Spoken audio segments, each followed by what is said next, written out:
ভূমি অপরাধ প্রতিরোধ ও প্রতিকার আইন ২০২৩ সম্প্রসারিত করে ২০২৫ সালে কার্যকর করা হয়েছে। এই আইনের অধীনে ৬টি অপরাধকে গুরুতর অপরাধ বলে গণ্য করা হয়েছে, যে অপরাধগুলো করলে ৭ বছরের কারাদণ্ড হইতে পারে। তো আমি অপরাধগুলো উল্লেখ করছি। ১. অন্যের জমিকে নিজের বলে দাবি করা। ২. তথ্য গোপন করে বিক্রয় করা। ৩. শেয়ারের বাইরে অন্যের জমি বিক্রি।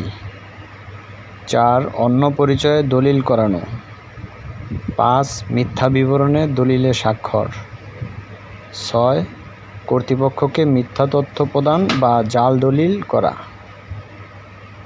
আমি যেই অপরাধগুলোর কথা বললাম, এই ধরনের অপরাধ যদি কেউ করে তাহলে ভূমি প্রতিরোধ ও প্রতিকার আইনের আওতায় তার ৭ বছরের কারাদণ্ড হইতে পারে।